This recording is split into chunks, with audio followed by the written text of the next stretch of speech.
tell them, don't get it confused. God has called me to be here. See, I was taught to act good, but since my ACT score was not that good, and 1 point broke from junior to senior year from a 10 to an 11, my teachers told me that I was only smart enough to be hood, but hood wasn't in me. I was destined for greatness. But my path did not lead to football fields and basketball courts nor college dorms, and nor did it lead to the community in which I resided where gangs formed and drugs were the norm. No, God created me something special with power and wits to take on the devil. But with no guidance and no mentor and no direction, I became my own insurrection. Because without a vision, the people perish. And unless you have something to live for, you'll never have anything to cherish. So while others in my community took to guns and being crooks, I picked up a pen in the mailroom of my job in 1992 and began to take notes from all the corporate hands that I shook.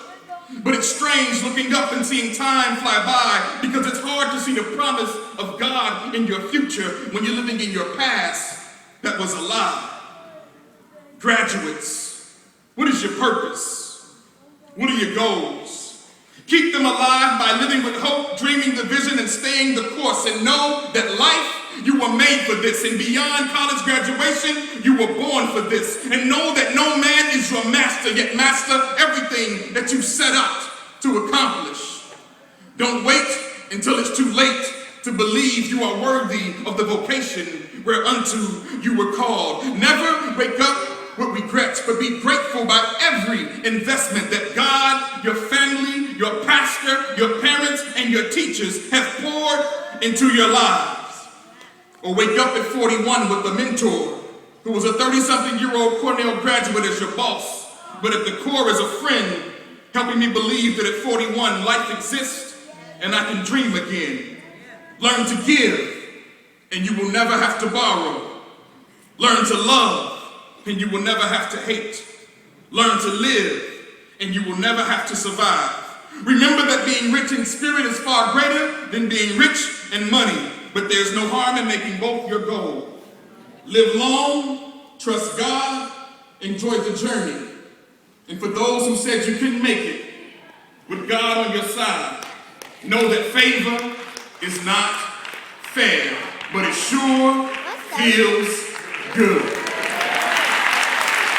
Before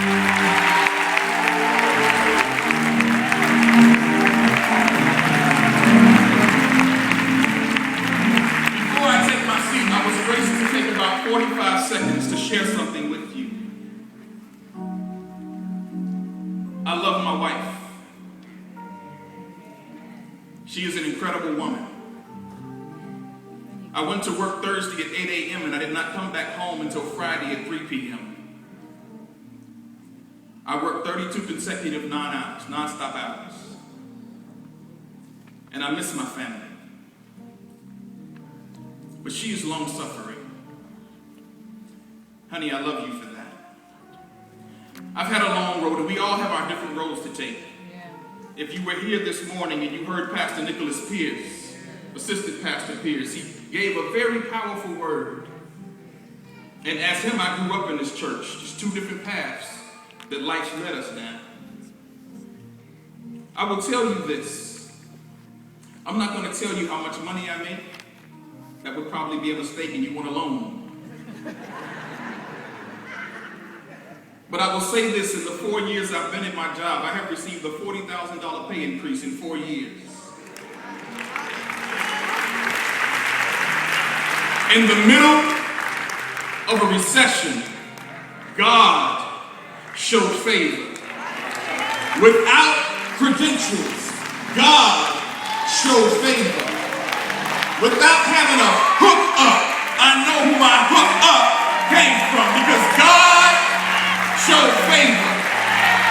Young people, let no one tell you what you cannot accomplish, because God's favor with you is more than the world against you. God bless you.